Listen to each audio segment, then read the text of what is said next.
मेरे गुरु महेश्वर शिव को मेरा प्रणाम है। इस कालखंड के प्रथम शिव के शिष्य और हम सबों के परम आदरणीय वरेण्य गुरु भ्राता साहब श्री के चरणों में मेरा प्रणाम है।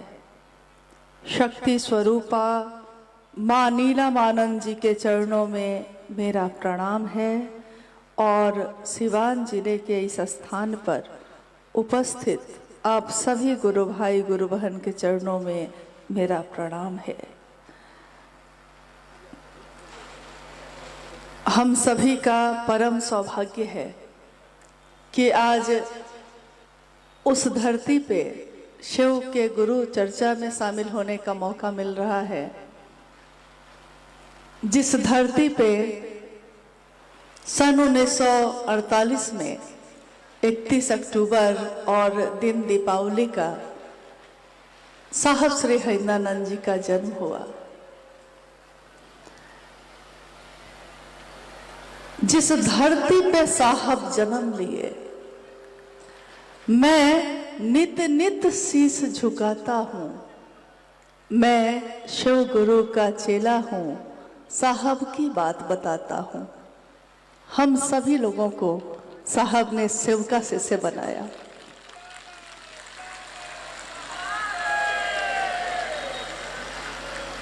और यही कहा कि जहां भी जाओगे मेरी बात कहोगे तो लोग मेरे इस दर्द को समझेंगे कि इस प्यार में, शिव को प्रेम करने में किस पीड़ा को भोगा है मैंने।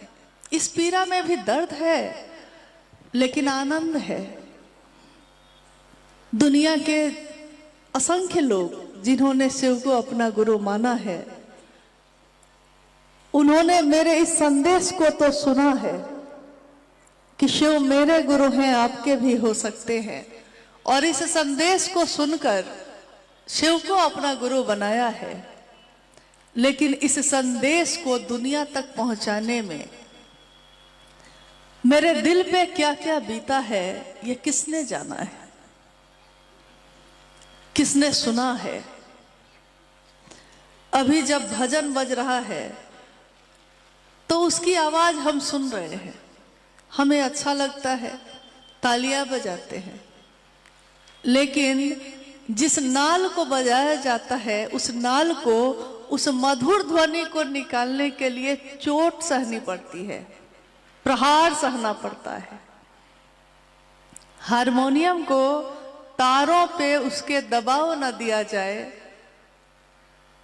तो वो बजे ना, उससे मधुर ध्वनि नहीं निकले।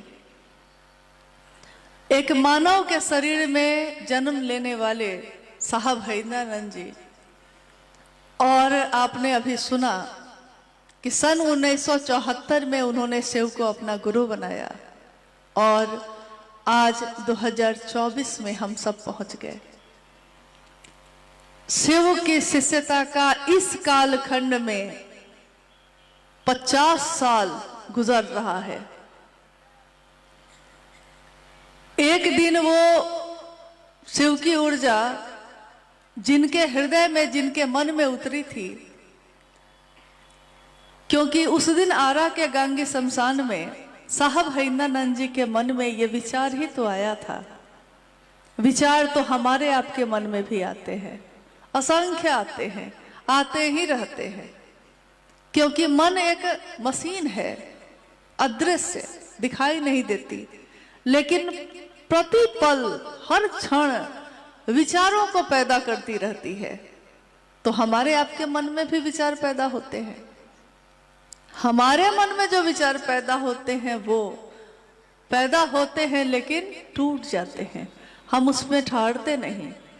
साहब हरिंद्रानंद जी के मन में जो विचार उस दिन प्रवेश किया कि लोग कहते हैं कि गुरु ब्रह्मा होते हैं, गुरु विष्णु होते हैं, गुरु महेश होते हैं, तो गुरु साक्षात पर ब्रह्मा होते हैं, यानी ब्रह्मानी, रुद्रानी और वैष्णवी शक्ति को धारित करने वाले स्वयं गुरु पर ब्रह्म होते हैं। साहब के मन में ये विचार आया और उन्होंने इसका ठीक उल्टा सोचा। जैसा अभी मंडल सर बोल रहे थे, तो उन्होंने एक बात कही कि जब साहब से उनकी पहली भेंट हुई साहेबगंज कॉलेज में, तो इन्होंने उनसे पूछा कि आपको कुछ मंत्र उंतर आता है क्या, कोई साधना आती है? और उन्होंने जवाब दिया, सीधा जवाब कभी नहीं देते, उन्होंने जवाब दिया, आपको इससे मतलब? तो अभी मंडल सर ने कहा सिवान का मिजाज है ये। तो उस दिन भी सिवान का मिजाज ही काम आया उनको। जब ये विचार प्रवेश किया, उनके मन ने ठीक इसका उल्टा सोचा कि जब गुरु भगवान होता है तो भगवान गुरु क्यों नहीं है। एक दिन ऐसा भी आया था, जिस बात की घटना, जिस बात का जिक्र उन्होंने अपनी पुस्तक आओ चलें शिव की ओर में किया है।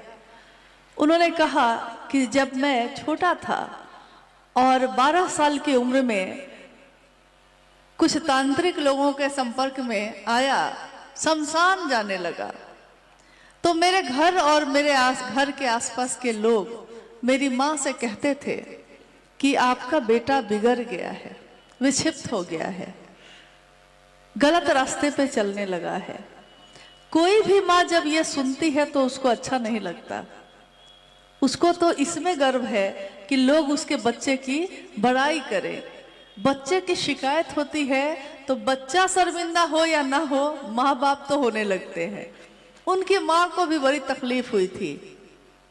माँ जिनका नाम आपने सुना, राधा देवी, और पिता डॉक्टर विश्वनाथ प्रसाद सिंह। तो माँ राधा देवी ने अपने बड़े पुत्र साहब हैदरानंद जी से कहा कि बरकू, आपके पिता आपको पढ़ा लिखा कर बड़ा पदाधिकारी बनाना चाहते हैं, आप अपने पिता की बात क्यों नहीं सुनते?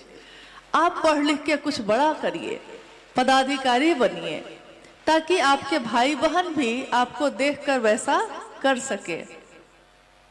लोग आपके बारे में ऐसी बात कहते हैं तो मुझको बुरा लगता है, अच्छा नहीं लगता। साहब ने कहा 12 साल की उम्र है, 13वें वर्ष में प्रवेश किए हैं अभी। साहब ने कहा अपनी माँ से, माँ मंदिरों में, पूजा घरों में ये बताया जाता है कि भगवान की सत्ता है, ये भगवान के पास से हम आते हैं, भगवान के पास जाते हैं। मेरे स्कूल के शिक्षक भी मुझको यही बताते हैं कि इंसान इस धरती पे आता है तो ये धरती कहाँ से बनी? तो भगवान ने बनाई। इंसान कहाँ से आया है? तो भगवान के पास से आया है। इंसान की जब मौत हो जाती है तो वह कहाँ जाता है? तो वह भगवान के पास जाता है। साहब हैदरानंद जी ने उस दिन अपनी माँ से कहा कि जब इंसान भगवान के पास से आता है और भगवान के पास ही लौट जाता है, वो भगवान इंसान के पास क्यों नहीं आता? मैं लाऊंगा माँ, मैं उस भगवान को इंसान के पास लाऊंगा। उस समय शायद वो भी नहीं जानते थे कि वो सचमुच में भविष्य में ऐसा ही करने वाले थे।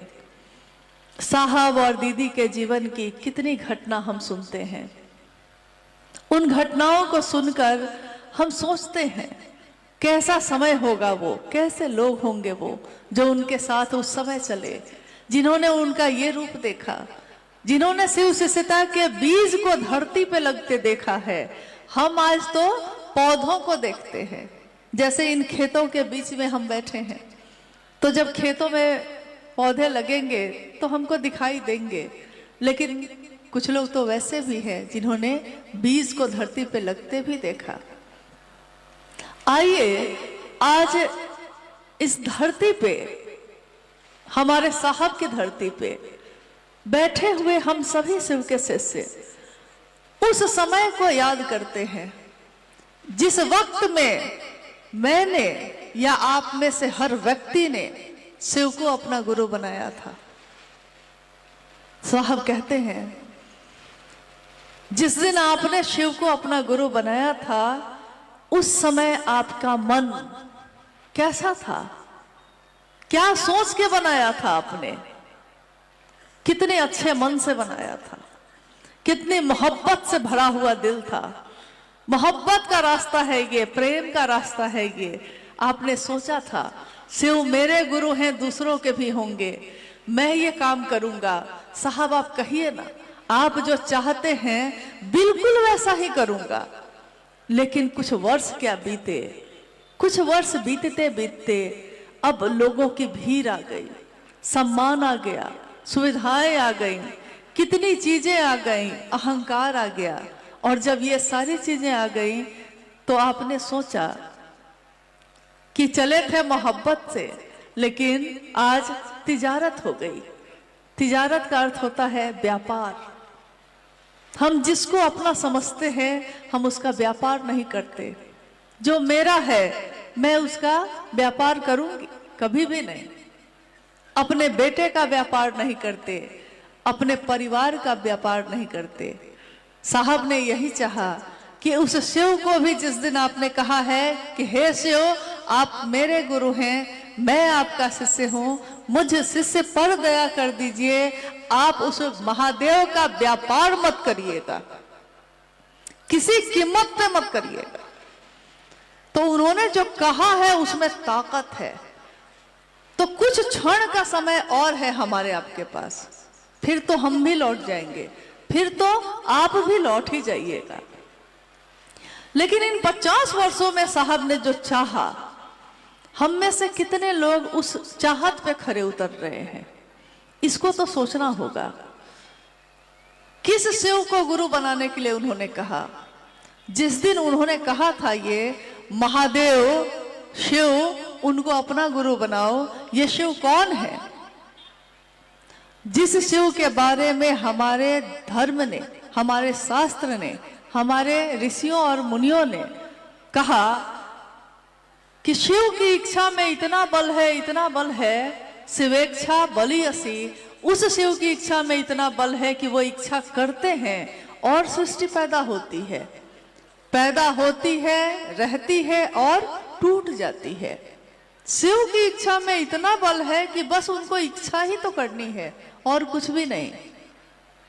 चारों दिशाएं जिसका वस्त्र हो, काल पे भी जिसका नियंत्रण है, और जो महाकाल है स्वयं, महायोगेश्वर, महाकपालेश्वर, नटराज शिव, उमा के पति शिव। एक तरफ तो महाकाल महामृत्युंजय हैं, भैरव उनके गण हैं, और एक तरफ भोला है, बाबा है। करुणा से करुणा का जो रूप हो सकता है, करुण से करुण, वो भी रूप उनका है, और प्रचंड से प्रचंड जो हो सकता है वो भी उन्हीं का है। आप सोचिए कि भगवान के रूप में शिव के नजदीक जाना हमारे आपके जैसे लोगों के बस की बात थी? हम लोग पहुंच सकते थे, हम लोग जल तो चढ़ाते थे महादेव को, लेकिन महादेव मेरे अपने हो जाएंगे इसके बारे में पता नहीं था, कभी जाना नहीं, किसी ने बताया नहीं। और जब बताया तो उन्होंने कहा कि समझना ये होगा कि जिसको आपने अपना बनाया है उसमें क्षमता सारी है, लेकिन आप में क्षमता नहीं है, इसलिए वो महादेव नीचे से नीचे स्तर पर आकर आपसे संपर्क करते हैं, आपके नजदीक होते हैं। जिस महादेव की इच्छा इतनी बलवती है और जिस महादेव की मात्र शक्तियां ही समस्त ब्रह्मांड का संचालन करती हैं, शिव की निम्न से निम्न शक्ति भी अगर कहीं पे थोड़ी सी ज्यादा या कम हो जाए तो प्रलय मच जाता है, धरती अपनी जगह से हिल जाए तो भूकंप आ जाता है, आसमान जगह से हट जाए तो फट जाएगा, बादल फट जाते हैं, अग्नि अपनी गरिमा छोड़ दे तो गांव के गांव जल जाते हैं, जल थोड़ा सा अपनी सीमा से बाहर हो जाए, थोड़ी सी मात्रा उसकी बढ़ जाए तो शहर के शहर डूब जाते हैं। सोचिए, महादेव के बनाए हुए तत्व में मामूली 5 तत्व हैं, ये थोड़ा सा इधर से उधर होते हैं तो हमारी हालत खराब हो जाती है। और महादेव तो खुद महागुरु, आदि गुरु, जगत गुरु, विश्व गुरु सब कुछ हैं। और उनका शिष्य होने के बारे में अगर कोई सोचेगा दुनिया में, तो पात्रता क्या क्या होनी चाहिए? पात्रता तो बहुत कुछ होनी चाहिए। महादेव का शिष्य बनने के लिए तो बहुत बड़े स्तर का न होना चाहिए। अभी एक भाई चर्चा में बोल रहे थे कि कम से कम न्यूनतम पात्रता होती है सदगुरु श्रेणी की। हम लोग तो गुरु भी नहीं बन पाएंगे, उतनी भी क्षमता नहीं, उतनी भी योग्यता नहीं। और महादेव का चेला बनना तो बहुत बड़ी बात है। लेकिन महादेव ने हमारे आपके स्तर तक उतरकर हमको आपको अपना शिष्य स्वीकार किया। किसके कारण किया? क्यों हजारों वर्ष से ये बात नहीं हुई, ये काम नहीं हुआ? कौन इस धरती पे आया जिसने कहा, ये उद्घोष किया कि शिव तुम्हारे गुरु हो सकते हैं और मैंने परीक्षा की है, आप भी परीक्षा कर सकते हैं? यह किसने कहा? शिव गुरु हैं, मेरे हो सकते हैं, आपके हो सकते हैं। प्रारंभ हम करते हैं इसी वाक्य से। ये बात कही साहब हरिंद्रानंद जी ने, शिव से श्री हरिंद्रानंद जी ने। शिव को गुरु अपना कैसे हम बना सकते हैं? तो उन्होंने कहा कि 3 सूत्र ऐसे हैं जो मेरे जीवन में घटित हुए। उन 3 सूत्रों के माध्यम से आप शिव को अपना बना सकते हैं। दया मांगनी है उस महादेव से, शिव की चर्चा करनी है और शिव को प्रणाम करना है, बस इतना ही।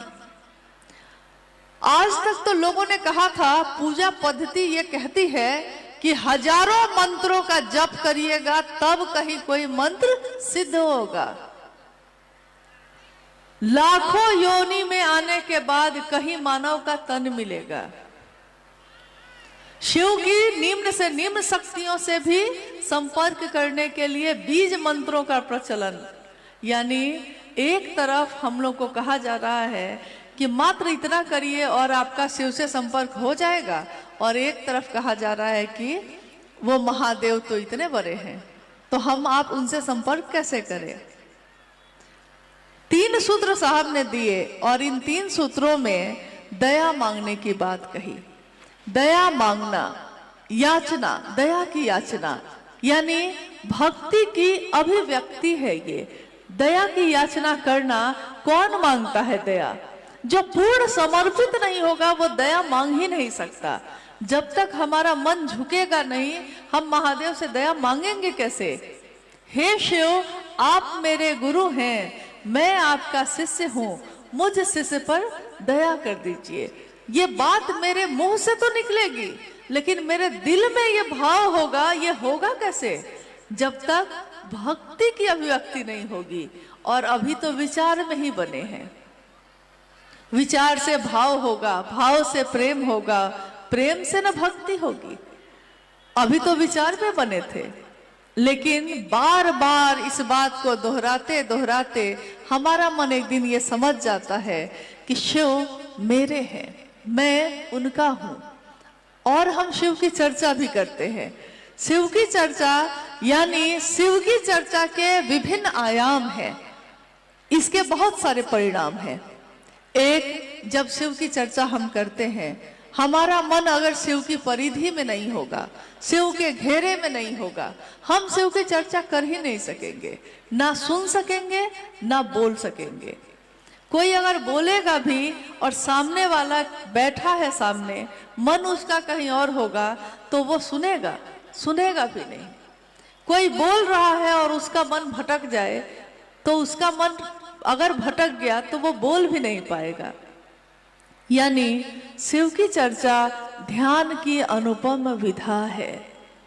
पूरे विश्व में ध्यान के लिए लोग क्या क्या नहीं करते हैं। साधना करते हैं, उपासना करते हैं, मंत्रों का जप करते हैं, हाथ पैर ऐसे करके बैठ के सुबह सुबह घंटों गुजारते हैं कि ध्यान हो जाए, ध्यान हो जाए। और हम आप क्या करते हैं इसके लिए? हम आप तो कुछ भी ऐसा नहीं करते, बस महादेव की बात करते हैं, सुनते हैं। कोई दूसरा करता है तो उसकी बात सुनते हैं, और अगर हम करते हैं तो वो मेरी बात सुनता है। चर्चा परिचर्चा में बदल जाती है, बस इतनी ही बात होती है। शिव को प्रणाम करने के लिए उन्होंने कहा कि प्रणाम भी हमारा आपका मन करता है। तो मन जब प्रणाम करेगा, वो भी जब झुकेगा तभी न कर सकेगा। इधर के ही किसी गांव की घटना हुई थी, जो साहब ने उस समय कहा। उन्होंने कहा था कि एक गांव में सास और बहू थी। सास बैठी थी आंगन में और बहू अंदर से निकली। सुबह का समय था। हमारे घर परिवार में ये परंपरा है कि जब सुबह में हम उठते हैं तो अपने बड़ों को प्रणाम करते हैं। तो बहू भी निकली तो उसने बड़े आदर और सम्मान के साथ जो सासू माँ बैठी थी उनको प्रणाम किया। एक दूसरा व्यक्ति जो वहां बैठा था, जब सास वहां से चली गई, उसने बहू से पूछा कि लगता है तुम अपनी सास को बहुत प्रेम करती हो और वो भी तुमको बहुत प्रेम करती होगी, तभी ना तुम इतने प्रेम से उसको प्रणाम कर रही थी। लेकिन जो उत्तर आया वो बड़ा अजब था। उत्तर तो कुछ और आ गया। उत्तर आया कि नहीं भैया, बहुत दुष्ट है, सोचती हूँ कि कब जाएगी इस धरती से, लेकिन सास है ना, गांव वाले हंसेंगे अगर प्रणाम नहीं करेंगे तो साहब ने कहा कि बताओ वो कौन सा प्रणाम है। हाथ तो प्रणाम कर रहा है, लेकिन मन में इतना कुविचार है, तो वो प्रणाम तो नहीं हुआ। मैं भी अपने गांव घर में कितने लोगों को चचा प्रणाम, बाबा प्रणाम करता हूं, लेकिन मेरा मन नहीं प्रणाम करता, तो इस प्रणाम का भी कोई अर्थ नहीं है। इन 3 सूत्रों के माध्यम से उन्होंने कहा कि शिव के रास्ते पे हम आगे बढ़ें और महादेव हमको अपने साथ लेकर चलेंगे। हम लोग बढ़े भी, चले भी। साहब से सशरीर जब अनुभैया बात कर रहे थे अभी आपसे, तो उन्होंने आपसे पूछा कि साहब श्री हरिनानंद जी से शरीर में रहते हुए कितने लोगों ने उनका दर्शन किया। तो आप में से लगभग सभी लोगों ने हाथ उठाया था। हुआ भी होगा, किया भी होगा आपने। सशरीर दर्शन होना और मन से दर्शन होना। शरीर से सामने रह के भी बहुत लोग मन से तो उनका दर्शन नहीं कर सके, शरीर से तो साथ ही थे। अगर ऐसा होता तो कितने लोग ऐसे हुए जिन्होंने साहब की बात सुनी, साहब के पास बैठे, लेकिन थोड़ा सा नहीं होता है, थोड़ी सी चर्चा करने आ गई, 3 सूत्र बोलने आ गया, तो उन्होंने कहा कि अब साहब आपकी क्या जरूरत। तो वो साहब को छोड़कर ही चले गए। साहब ने कहा एक बार कि जानते हैं आप लोग, अभी मैंने अध्यात्म एक शब्द है और अध्यात्म शब्द की व्याख्या है मैं कौन हूं, कहां से आया हूं, कहां जाऊंगा, इसकी खोज, खुद की खोज है अध्यात्म। और मैं शिव का शिष हरिनानंद, बस मैंने इतना ही अभी कहा था लोगों से, अध्यात्म का अ कहा था। अभी तो ध य त म सब बाकी ही था, लेकिन अ ही सुना लोगों ने और उठकर मेरे पास से चले गए।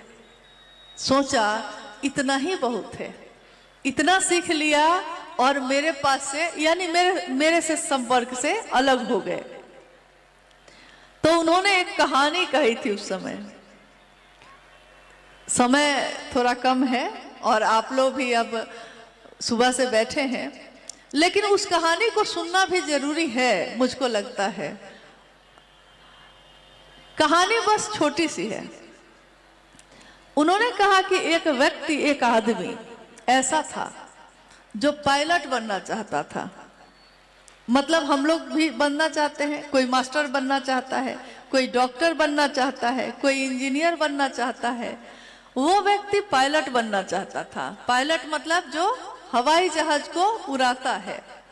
बनना तो चाहता था, लेकिन घर में आर्थिक स्थिति ठीक नहीं थी, पढ़ाई भी नहीं हो सकी, तो बन नहीं सका। तो जब कोई डॉक्टर नहीं बन पाता है तो वो कम से कम कोशिश करता है कि कंपाउंडर तो बन ही जाए। कंपाउंडर भी नहीं बन पाता है तो कोशिश करता है कि दवा का दुकान ही खोल लेते हैं। मतलब कि कभी किसी भी तरह से इस लाइन में रहने की कोशिश करता है। जब वो आदमी पायलट नहीं बन सका तो उसने एक रास्ता खोज लिया कि हवाई जहाज जहां से उड़ता है हवाई अड्डा पे, हवाई जहाज की क्लीनिंग का काम उसको मिल गया, सफाई का काम। एक दिन जब सफाई कर रहा था, अंदर एक किताब रखी थी। अब कहानी ही है, किताब रखी थी। उस किताब के ऊपर में लिखा हुआ था कि एक दिन में पायलट कैसे बने। यानी कि उस किताब में यह लिखा हुआ होगा कि एक दिन में पायलट कैसे बने। उस व्यक्ति के अंदर धैर्य नहीं था, उसने जल्दी से पहला पन्ना पलटा। कब से वो सोचता था कि मैं पायलट बन जाऊं, बन नहीं पा रहा था। जब पहला पन्ना पलटा तो लिखा हुआ था कि लाल बटन दबाइए तो हवाई जहाज स्टार्ट हो जाएगा। कहानी है भाई, लाल बटन दबाइएगा तो हवाई जहाज स्टार्ट हो जाएगा। तो उसने आगे पीछे कुछ नहीं सोचा, तुरंत लाल बटन दबाया। लाल बटन दबाया, हवाई जहाज स्टार्ट हो गया। फिर लिखा था, फिर पन्ना उल्टा, स्टार्ट कर लिया तब पन्ना उल्टा, लिखा था पीला बटन दबाइए तो जहाज रनवे पे चलने लगेगा। उसने तुरंत पीला बटन दबा दिया, हवाई जहाज रनवे पे चलने लगा। तीसरा पन्ना उसने उसके बाद पलटा, उस पे लिखा हुआ था हरा बटन दबाइए तो हवाई जहाज आकाश में टेक ऑफ करेगा, उड़ जाएगा। उसने हरा बटन दबाया, हवाई जहाज हवा में चला गया। और उसके बाद उसने जब पन्ना पलटा तब उसमें लिखा हुआ था आगे की जानकारी के लिए इसका भाग 2 खरीद लीजिए। अब बताइए क्या हुआ। यही हो गया। सबके साथ तो नहीं, लेकिन कुछ लोगों के साथ तो हो ही गया। साहब से इतना सुने और भागे वहां से क्षेत्र में।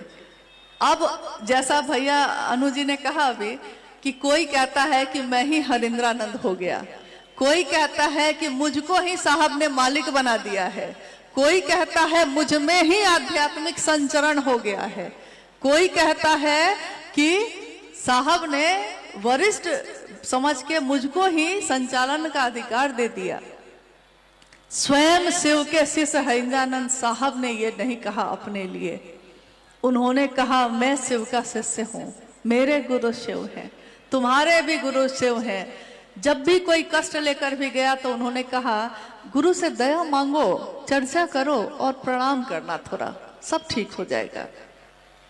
कभी ये नहीं कहा कि मैं मालिक हूं। उन्होंने कहा शिव शिष्यता का मालिक महादेव स्वयं है, बाकी सब शिव के शिष्य हैं भी और भविष्य में भी रहेंगे। यही होगा, कभी भी इसमें परिवर्तन नहीं होगा। जैसे हम लोग जब यहाँ सुबह में आए तो सुबह में चारों तरफ कुहासा था, दूर से मैदान भी दिखाई नहीं दे रहा था। आपके साथ भी हुआ होगा ऐसा, तो दूर से मैदान भी दिखाई नहीं दे रहा है। सूरज जब उगा धीरे धीरे तो आकाश साफ होने लगा, कुहासा हटने लगा और सूरज की रोशनी में सब कुछ साफ साफ दिखने लगा। वैसा ही है साहब का साथ लेना, साहब और दीदी माँ का साथ लेना, यानी सूरज की रोशनी का प्रवेश आपके और मेरे जीवन में हो जाना। जितने कुहासे हैं, जितने धुंध हैं, जितनी बातें लोगों ने आपको समझा दी हैं, उन सब कुहासों को छटने में देर नहीं लगती जब उनका साथ मिल जाता है। बहुत पहले की एक बात है, उस समय साहब देवघर में रहा करते थे। होली का समय था, हम लोग उस समय रांची में रहते थे, साहब देवघर में रहते थे। तो होली का समय था तो साहब के पास गए थे। उस अहाते में चित्तो लोढ़िया में थे साहब, अहाते में सब कोई बैठे हुए थे, कुछ गुरु भाई गुरु बहन भी आ गए थे। साहब ने कहा कि अरे अपने घर में मनाते। तो गुरु भाई गुरु बहनों ने कहा, आपने कहा कि ये तुम्हारा घर है तो हमारा घर यही है, हम चले आए। खैर सब कोई खा पी रहे थे। लोग कह रहे थे कि कुछ न कुछ गीत होली के हो रहे थे, कुछ भजन हो रहे थे महादेव के, तो सब कुछ न कुछ कह रहे थे। हमारे आपके बीच बैठे हैं भैया अनु जी, साहब के ज्येष्ठ पुत्र, साहब हैदरानंद जी, जिनको हम सम्मान देते हैं। साहब से जुड़ी सभी चीजों को हम शिव के शिष्य वही सम्मान देते हैं। जिसने शिव को चाहा उसने शिव की इस दुनिया को भी चाहा। जिसने साहब दीदी को चाहा उसने साहब दीदी से जुड़ी सारी चीजों को चाहा। तो साहब हैदरानंद जी और मां नीलम आनंद जी के ज्येष्ठ पुत्र को भी हम वही सम्मान देते हैं। और उन्होंने उस दिन कहा कि मैं भी साहब आपके लिए कुछ कहना चाहता हूं। तो साहब ने कहा, अरे आप तो जल्दी बोलते नहीं हैं, क्या कहना चाहते हैं? इन्होंने कुछ पंक्ति उस दिन कही थी। ये पंक्ति थी, उन्होंने कहा कि साहब जो इस दुनिया में आए हैं, हमारे साहब जो इस दुनिया में आए हैं, वो दुनिया को क्या देने आए हैं। इसी पे 4 पंक्ति है कि अच्छे बुरे की समझ देकर जाऊंगा। अच्छा क्या है, बुरा क्या है, ये आप खुद समझेंगे, कोई आपको नहीं आएगा समझाने, आप ही समझ जाएंगे। अच्छे बुरे की समझ देके जाऊंगा, दूसरों को परखने की नजर देके जाऊंगा। दूसरों को परखने की कि कौन सही है, कौन गलत है, कौन सचमुच में शिव का शिष्य है, कौन मुखौटा बनाकर आपके साथ चल रहा है, कौन आपको साहब दीदी से दूर ले जाता है, शिव से दूर ले जा रहा है, खुद से जोड़ रहा है, ये आप परख लीजिएगा खुद। कोई नहीं आएगा आपको बताने, हम में से कोई नहीं आएगा, आप खुद जानेंगे। दूसरों को परखने की नजर देके जाऊंगा। यारो मैं इस जमाने का संग तराश हूं। यारो दोस्तों, मैं इस दुनिया का संग तराश हूं। दुनिया का संग तराश का अर्थ होता है, संग तराश कहते हैं मूर्तिकार को, जो बेकार पड़े हुए पत्थर को भी अपनी छेनी और हथौड़ी से मार मार कर उसको मूर्ति बना देता है। एक दिन वो पत्थर बेकार पड़ा था, छेनी और हथौड़ी के प्रहार से वो देवी की, देवता की मूर्ति बन जाता है और लोग उसकी पूजा करते हैं। साहब के लिए इन्होंने कहा था कि साहब इस जमाने के संग तराश हैं, पूरी दुनिया को शिव का रूप देने के लिए आए हैं। पूरी दुनिया को, इसमें कोई छूटेगा नहीं, चाहे वो भागे चाहे वो पकड़ाए, लेकिन वो छूटेगा नहीं, बन के रहेगा शिव का शिष्य। तो दुनिया को शिव का रूप देने आए हैं। और यारों मैं इस जमाने का संग तराश हूं, पत्थरों को भी बोलने का हुनर देकर जाऊंगा। आप सोचते हैं वो पत्थर है, उसको कुछ नहीं आता, उसको समझ में नहीं आता, उसके अंदर संवेदना नहीं है, उसके अंदर एहसास नहीं है, वो अपने साहब दीदी के दर्द को नहीं समझता। तो ये बिल्कुल गलत है।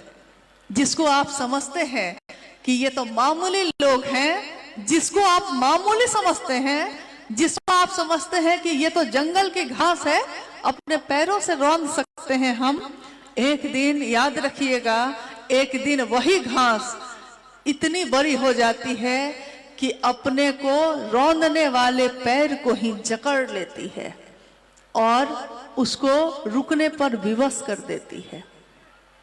यहां शिव की शिष्यता में कोई साधारण नहीं है, कोई अति सामान्य नहीं है। जिसने भी कहा है शिव मेरे गुरु हैं, मैं शिव का शिष्य हूं, वो साधारण हो ही नहीं सकता। वो दिखता जरूर साधारण है। तो दिखने में तो खैर महादेव भी अति सामान्य है, महादेव तो अति सामान्य है। उनको तो तीनों लोकों का अधिपति है, वो तीनों लोकों का वैभव दूसरों में बांटने वाले महादेव स्वयं चट्टानों पे बैठे हैं, चिता का भस्म लगाए, गंगा को अपने सर पे सजाए।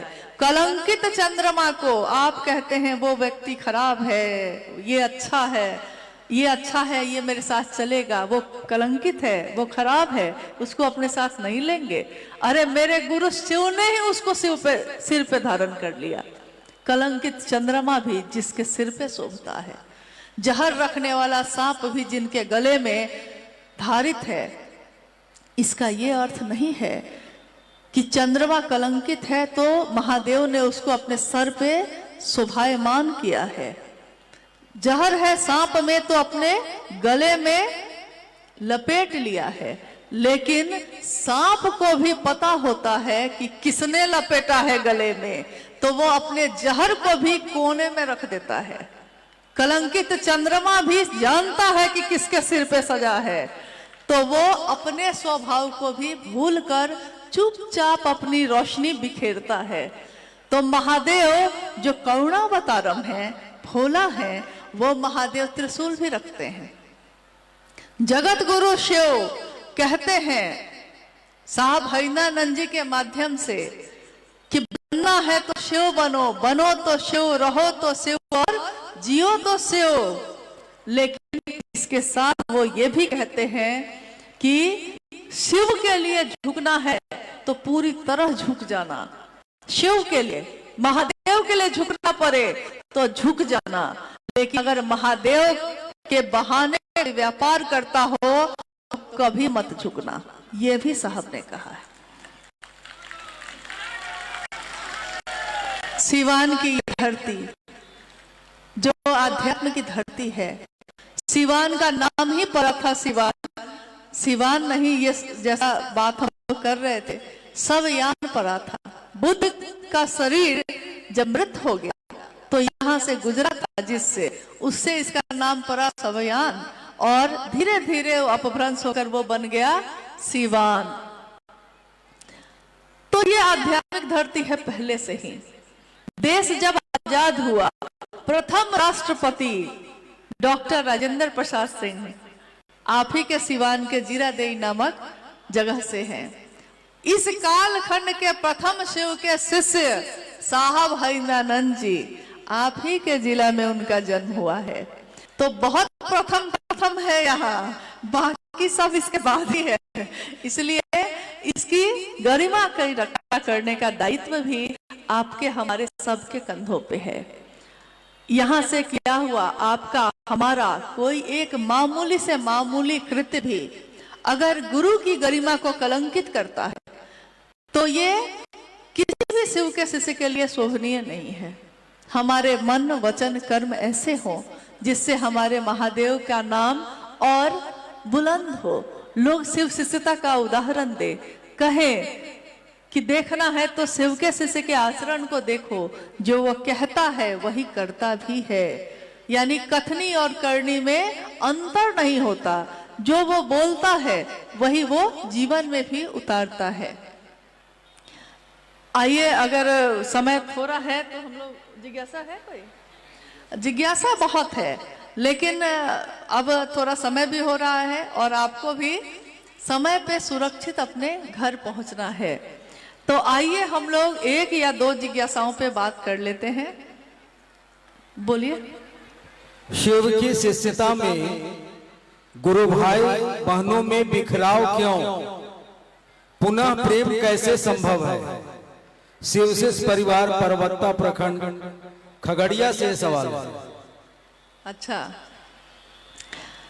जिज्ञासा आपने सुनी है, शिव के शिष्यों में ये बिखराव क्यों है? जिज्ञासा ये है। और कैसे पुनः प्रेम होगा? तो पहली बात तो ये है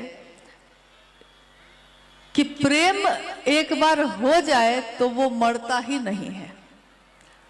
आपने सुना होगा कि अभी मंडल सर जब आए थे तो वो कह रहे थे कि सुबह सुबह हम लोग के कमरे में जो बात हो रही थी तो उन्होंने कहा प्यार अंधा होता है। तो मैंने कहा कि प्यार, पूरी बात उन्होंने बताई नहीं आपको। मैंने उनको कहा प्यार अंधा तो होता है सर, लेकिन प्यार अंधा होता है, प्यार होता है वो अगर, तो वो आंख भी बंद कर लेना तो प्यार का परिणाम हमेशा अच्छा होता है, लेकिन प्यार का भ्रम जो होता है, प्यार है नहीं भ्रम हो गया है आपको, उसका परिणाम इधर उधर हो सकता है। तो शिव की शिष्यता में प्रेम खत्म हुआ ही नहीं है, तो उसको फिर से लाया कैसे जाए? जो खत्म होगा उसको न लाया जाएगा। शिव शिष्यों में बिखराव, शिव की शिष्यता सबको एक करने की विधा है, बिखरने की नहीं। आकाश एक होता है, सारे तारे उसकी आकाश में बिखरे हुए होते हैं, सबकी अपनी रोशनी है, सबकी अपनी चमक है, सबकी अपनी सुंदरता है। आकाश एक ही है, शिव का गुरु स्वरूप आकाश एक ही है, उसमें चांद तारे सबकी रोशनी साहब दीदी ही है, और आकाश एक ही है महादेव का। अब है कि कोई इधर है, कोई इधर है, कोई इधर है, लेकिन क्या कोई भी शिव का शिष्य शिव की चर्चा में साहब और दीदी की बात नहीं बताता है? उन्हीं की बात न बताता है। हमको प्रेम नहीं करता, मान लीजिए, महादेव को तो करता है, साहब दीदी को तो करता है, तो जो उनको करता है वो तो हमारे आपके लिए प्रेम पात्र होगा ही होगा। इसलिए शिव की शिष्यता में बिखराव हो ही नहीं सकता। साहब हरिंदरानंद जी के वचन पे कभी भी अविश्वास मत करिए। उन्होंने कहा था, पटना 4A/60 के छत पे शाम की चर्चा चल रही थी। पटना के एक गुरु भाई ने कहा, साहब धरती पे जो जो लोग आए शरीर में, वो जब धरती पे आए तो उन्होंने धरती के लोगों को पैगाम दिया, संदेश दिया। कोई इस रास्ते ले गया, कोई उस रास्ते ले गया। जब तक वो शरीर में रहे तो सब एक बन के रहे, लेकिन जब वो शरीर से मुक्त हो गए तो 2 भाग या 3 भाग या 4 भाग में हो गए। तो उन्होंने पूछा साहब से कि क्या शिव की शिष्यता में भी ऐसा होगा? साहब हरिंदरानंद जी ने उस दिन कहा कि शिव की शिष्यता में इसका उल्टा होगा। लोग प्रारंभ में बिखरेंगे, एक दूसरे के प्रति अविश्वास हो सकता है, अलग अलग कुनबे में हो जाएंगे, लेकिन धीरे धीरे धीरे धीरे सब के सब एक ही होंगे। इसीलिए उन्होंने एक ही रास्ता बनाया, शिव शिष्यता का राजमार्ग, और हम सबको चलना है उसी पे। अब आप खुशी खुशी चलिए या दुखी होके चलिए, मुंह फुला के चलिए या साथ आके चलिए, चलना तो उसी पे पड़ेगा। रास्ता दूसरा है ही नहीं, तो आप चलिएगा कहाँ? शिव शिष्यता का राजमार्ग ही सबके चलने के लिए एकमात्र जगह है, और मंजिल है भगवान शिव स्वयं। और बंद कर, आज का ये शिव गुरु महोत्सव, इसका आयोजन करने में बहुत सारे गुरु भाई गुरु बहनों ने अपनी सहभागिता दी है। किसी एक व्यक्ति के करने से कभी भी कोई बड़ा काम नहीं हो सकता, लेकिन इस धरती पे, साहब के इस धरती पे, हम सभी शिव के शिष्य नत हैं, शीश झुकाए हुए हैं, और उनसे, अपने साहब से, मां नीलमानंद जी से ये याचना करते हैं, ये प्रार्थना करते हैं।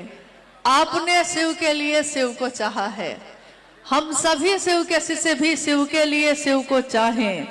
हम धरती पे चाहे जहां भी रहें, लेकिन अपने गुरु महादेव का झंडा बुलंद रखें, बस इतनी ही कामना हम उनसे करते हैं। और शरीर से मुक्त होने के बाद से साहब और दीदी का साथ सभी शिव शिष्यों को जितनी तेज गति से मिल रहा है, इसका अनुभव तो आपको हो ही रहा होगा। हर जगह वो आपके साथ हैं, जहां भी आप महादेव की बात करेंगे। तो ये धरती रोशन रहे हमेशा, और शिव की शिष्यता का गोल यहाँ से जमाने में हर जगह फैलता रहे, इसी की कामना करते हैं कि मेरे गुरु शिव हम सभी शिव शिष्यों का जीवन शिवमय बनाएं, सुखमय बनाएं, और अपने शरण में रखें। महादेव के चरणों में महादेव महादेव कहते हुए गिर जाए हम, महादेव के चरणों में गिर जाए, मर जाए हम, इस तरह हमारी मिट्टी ठिकाने लगे। आप सभी के चरणों में प्रणाम है, आप सबको मेरा प्रणाम।